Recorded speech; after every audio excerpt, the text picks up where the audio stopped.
ओम शांति। आज 19 अक्टूबर 2023 बाबा की मधुर महावाक्य हैं। प्रातः मूल्य ओम शांति। बाप दादा मधुबन।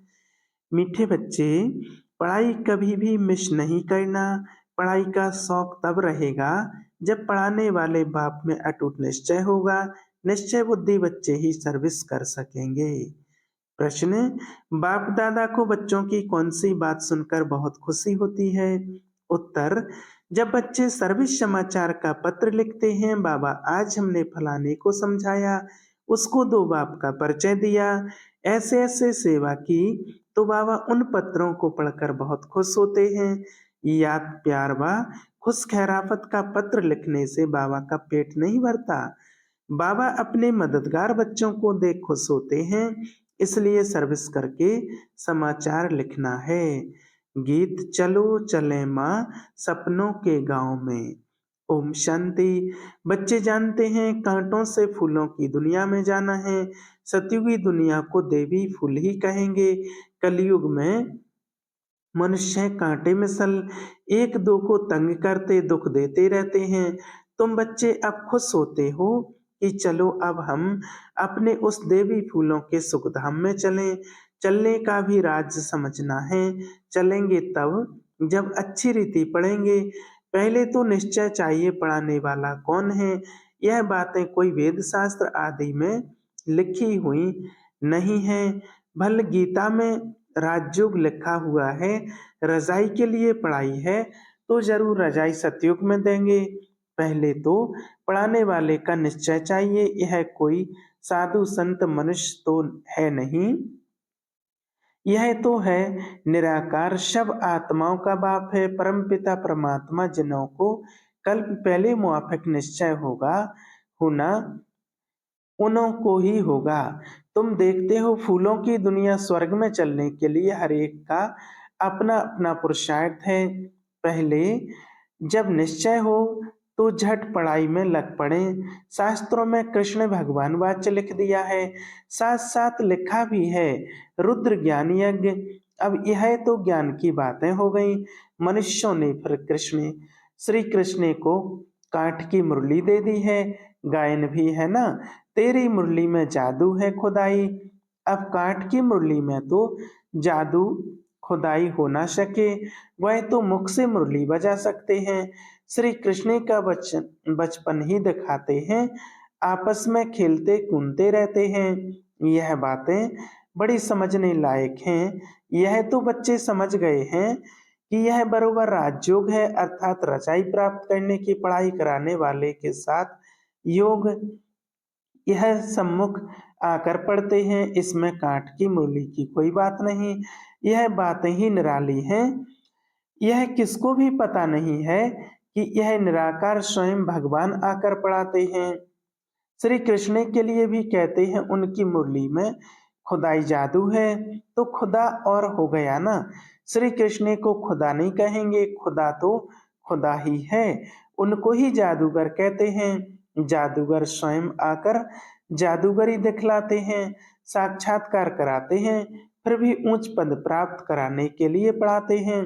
मीरा ने भी बैकुंठ देखा और डांस की, परंतु वह राजयोग नहीं सीखी। राजयोग की बात कोई भी शास्त्र में नहीं है। मीरा को पढ़ाने वाला तो बहुत कोई नहीं था। मीरा का नाम भी भक्तमाला में है। यह है ज्ञानमाला। रात दिन का फर्क है। तुम समझ गए हो, हम जितना ज्ञान उठाएंगे उतना ऊंच बनेंगे। बरोबर भक्तमाला भी है, उनमें भी नंबरवार हैं, उन्हों के नाम तो मैशूर हैं। यह ज्ञान कोई में भी नहीं है, तो समझाना चाहिए। यह ज्ञान देने वाला वह अथॉरिटी बाप है जिसके लिए कहा जाता है ब्रह्मा मुख कमल से ब्राह्मण रच। उन्हों को सभी वेद शास्त्रों का सार सुनाते हैं। शिव बाबा को तो शास्त्र दे ना सके क्योंकि वह तो है निराकार, तो ब्रह्मा द्वारा समझाते हैं। यह युक्ति रची है, परंतु यह सब बातें समझाने वाला वह एक है, दिखलाते भी हैं। ब्रह्मा द्वारा सार बतलाते हैं तो जरूर समझाने वाला कोई दूसरा है ना। अभी तुम प्रैक्टिकल में देखते हो शिव बाबा जो ज्ञान सागर है, हमारा बाबा भी है, वह सम्मुख बैठे हैं, भारत में ही आते हैं और जरूर कोई के शरीर में आते हैं। यह ब्रह्मा का शरीर है, प्रजापिता ब्रह्मा होना भी जरूर है। बरोबर प्रजापिता ब्रह्मा द्वारा ही बाप आकर ब्राह्मण धर्म रचते हैं। धर्म कैसे रचा जाता है यह भी तुम जानते हो। तुम प्रैक्टिकल में ब्रह्मा की संतान हो, कहते हो हम ब्राह्मण ब्राह्मणियां हैं, बाप से वर्षा ले रहे हैं। फालो फादर तो कभी वर्षा ले ना सके, बच्चे ही बाप से वर्षा लेते हैं। तुम आकर बेहद के बच्चे बने हो, क्राइस्ट के फॉलोअर्स कहेंगे, बच्चे नहीं। बुद्ध के गुरु नानक के फॉलोअर ही कहेंगे, बच्चे नहीं। यहाँ तुम बच्चे हो। प्रजापिता वह भी बाप ठहरा और शिव बाबा भी बाप हो गया, वह निराकार है। यह साकार अलग है, इस साकार द्वारा ही शिव बाबा ने बच्चों को रचा है। अब तुम्हारे में भी कोई को तो पक्का निश्चय है, कोई को नहीं है। लॉटरी है बहुत बड़ी। तुमको अपने शरीर निर्वाह अर्थ कर्म भी करना है और फिर यह ज्ञान भी सीखना है। उस पढ़ाई में बहुत मेहनत करनी पड़ती है। यहाँ भी बाप कहते हैं एक घड़ी आधी घड़ी पढ़ो जरूर। अच्छा, कोई कारण से रोज नहीं पढ़ सकते हो तो पहले 7 रोज पढ़कर फिर मुरली के आधार पर चल सकते हो। लक्ष्य पकड़ लिया, बाकी है टाल टाल टाल डाल पत्ते आदि को समझना। वह सब भी चक्र में आ जाता है। तुमको 84 जन्मों का राज्य भी समझाया है, झाड़ में डिटेल है, चक्र में नटसेल है, समझाया भी है। यह वैरायटी मनुष्य सृष्टि के धर्म है। पहले एक धर्म रहता है, फिर वृद्धि होती है, झाड़ भी दिखाया है। कैसे फाउंडेशन निकलता है, कितना सहज है। राज ड्रामा और झाड़ को समझना है, बुद्धि में धारण करना है और दूसरों को समझाना है। 2 बाप की पॉइंट तो जरूर समझानी है। बेहद के बाप से स्वराज्य मिलता है, इसलिए राजयोग जरूर सीखना पड़े। परमपिता परमात्मा ही स्वर्ग की स्थापना करते हैं, जिसको कृष्णपुरी भी कहते हैं। कंसपुरी में तो कृष्णपुरी स्थापन हो ना सके, इसलिए संगम रखा हुआ है। तुम बच्चों के लिए यह संगम युग है, बाकी और सबके लिए कलयुग है। तुम ही संगम से फिर सतयुग में जाने वाले हो, यह निश्चय चाहिए। अभी हम संगम पर रहे और सतयुग स्थापन करने वाले भी याद रहे, परंतु घड़ी घड़ी भूल जाते हैं। तुम समझते हो अभी हम संगम पर हैं, बेहद का बाप आते ही हैं कल्प के संगम युगी। गीता में भूल कर दी है, गीता से ताल्लुक रखने वाले सिर्फ भागवत महाभारत आदि हैं। बाप समझाते हैं तुम सब सीधाए हो, मैं राम हूँ। तुम रावण राज्य रूपी लंका में पड़े हो, वह लंका नहीं, ऐसे नहीं। वहां कोई रावण राज्य था, सतयुग में लंका आदि होती नहीं। उस तरफ बौद्ध धर्म है, अभी बौद्ध धर्म बहुत फैला हुआ है। अब यह तो बच्चों को समझाया गया है। भारत के पहले बिल्कुल पवित्र था, सुख शांति थी, एक ही देवी देवता धर्म था पहले पहले। तो यह निश्चय पक्का रहना चाहिए कि हम यह हमारा बेहद का बाप है, उनसे वर्षा लेना है, पुरुषार्थ में कभी चूकना नहीं है। निश्चय बगैर पुरुषार्थ भी कैसे करेंगे, बाप पढ़ाते हैं। उनसे स्वर्ग का सदा सुख का वर्षा मिल रहा है, यह तो सर्टेन है। स्कूल में बगैर निश्चय अथवा एम ऑब्जेक्ट थोड़ी ही बैठेंगे, वहां तो सब्जेक्ट बहुत होती हैं, मार्जिन होती है। यहाँ तो एक ही सब्जेक्ट है, एक ही सब्जेक्ट से कितनी बड़ी राजधानी स्थापन हो जाती है। जो नहीं पढ़ते हैं तो पढ़े हुए के आगे वरीड होंगे, प्रजा में भी जो अच्छी प्रजा होंगे उनके आगे कम दर्जे वाली प्रजा वरीड होगी। प्रजा भी नंबरवार तो है ना, कोई गरीब कोई साहूकार एक न मिले दूसरे से, कैसा यह ड्रामा है। सभी मनुष्यों के फीचर्स ड्रामा में नूंद हैं। ड्रामा बजाने के लिए कितनी गुह्य बातें हैं, पाठ बजाने के लिए कितनी गोह बातें हैं, जो धारण कर यथार्थ रीति समझाना है सब तो नहीं समझा सकते, कितनी अच्छी बातें समझाते हैं। निश्चय में ही विजय है, निश्चय होगा तभी पढ़ेंगे। कोई तो संशय बुद्धि हो पढ़ाई छोड़ देते हैं। आओ माया झट तूफान लाए संशय में डाल देती है। संशय बुद्धि विनश्यंती, चढ़े तो चाखे वैकुंठ रस, गिरे तो चकनाचूर। फर्क तो बहुत है, गिरे तो एकदम चंडाल, चढ़े तो एकदम बादशाह। सारा पढ़ाई पर मदार है, आगे कभी सुना कि निराकार शिक्षक कैसे होता है।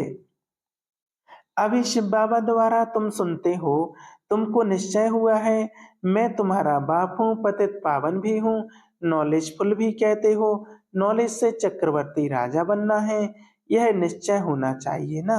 निश्चय में ही माया विघ्न डालती है। दुश्मन सामने खड़ा है, तुम जानते हो माया हमारी दुश्मन है। घड़ी घड़ी धोखा देती है, पढ़ाई में संशय डाल देती है। संशय में आकर बहुत बच्चे पढ़ाई को छोड़ देते हैं। पढ़ाई को छोड़ा गोया बाप टीचर सदगुरु को भी छोड़ दिया। वह तो गुरु बदलते रहते हैं, अनेक गुरु करते हैं, यह तो एक ही सदगुरु है। यह अपनी महिमा नहीं करते, बाप अपना परिचय देते हैं। भक्त लोग गाते हैं ना, शिवाय नमः तुम मात पिता, लेकिन जानते कुछ भी नहीं, सिर्फ कहते रहते हैं, पूजा करते रहते हैं। तुम अभी जान गए हो शिव कौन है। शिव के बाद फिर आते हैं ब्रह्मा सरस्वती, लक्ष्मी नारायण बाद में आते हैं। पहले शिव फिर ब्रह्मा विष्णु शंकर। बाप कहते हैं मैं पहले पहले ब्रह्मा में प्रवेश करता हूँ, इनको पहले रचता हूँ। ब्रह्मा द्वारा स्थापना, फिर ब्रह्मा ही विष्णुवन पालना करते हैं। यह सब पॉइंट नोट करनी चाहिए, फिर किसको समझाने की कोशिश करनी चाहिए। कोई तो बहुत अच्छा समझाते हैं, बाबा की तो बात ही अलग है।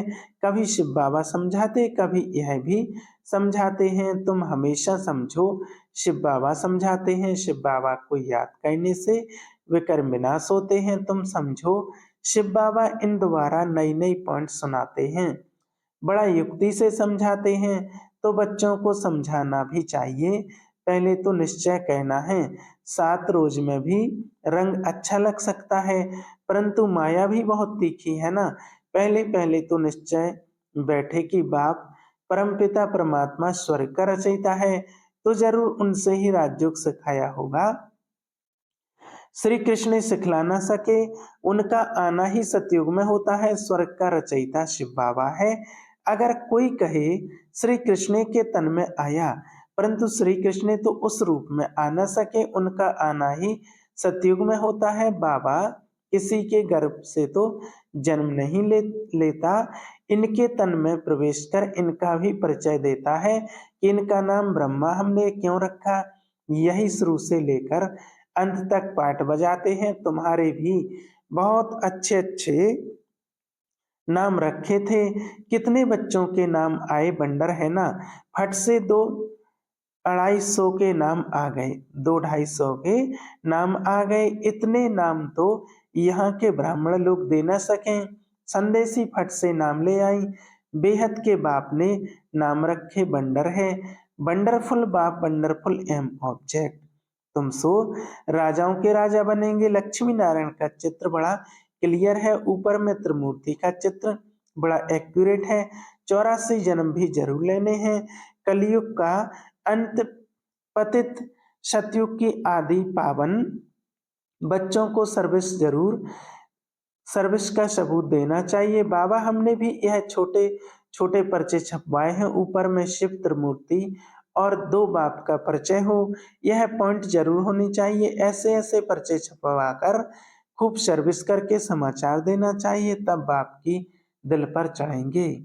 चिट्ठी सिर्फ खुश खैरापत की नहीं, सर्विस करके समाचार लिखना है कि बाबा यह सर्विस की। सिर्फ याद प्यार लिखने से बाबा का पेट क्या भरेगा। आज फलाने को समझाया, आज पति की सर्विस की, बहुत अच्छा खुश हुआ। ऐसे ऐसे सर्विस की समाचार बाबा को लिखना है। 2 बाप की पॉइंट मुख्य हैं, बेहद का बाप ही है, स्वर्ग का राज्य भाग देने वाला, तुम कितने मीठे मीठे बच्चे हो। बाप समझाते हैं, यह सब एडॉप्टेड चिल्ड्रन हैं, इतने सब तो धर्म के बच्चे हो ही सकते हैं, वह धर्म के फॉलोअर्स होते हैं, यहाँ तुम बच्चे हो। बाप भी ऐसे बच्चों को देख खुश होते हैं, यह सब हमारे बच्चे हैं। अभी अंत का पार्ट बजा रहे हैं, स्वर्ग की स्थापना में बहुत मदद करने के लिए, स्वर्ग की स्थापना में मदद करने के लिए साथी बने हैं। यह है रुद्र शिव बाबा, स्वराज्य अश्वमेध ज्ञान यज्ञ। शिव बाबा स्वर्ग की स्थापना कैसे करते हैं? पहले ब्रह्मा और ब्राह्मणों द्वारा रुद्र ज्ञान यज्ञ रचते हैं, जिससे स्वर्ग की स्थापना होती है। तो जरूर ब्राह्मणों को ही यज्ञ संभालना है। अच्छा, मीठे मीठे शिकलदे बच्चों प्रति माता पिता बाप दादा का याद प्यार और गुड मॉर्निंग। रूहानी बाप की रूहानी बच्चों को नमस्ते। हम रूहानी बच्चों की रूहानी बाप दादा को याद प्यार और गुड मॉर्निंग, नमस्ते, शुक्रिया बाबा। धारणा के लिए मुख्य सार, पहला पॉइंट, निश्चय बुद्धिमान पढ़ाई करनी है, कभी भी किसी बात में संशय नहीं उठाना है, निश्चय में ही विजय है।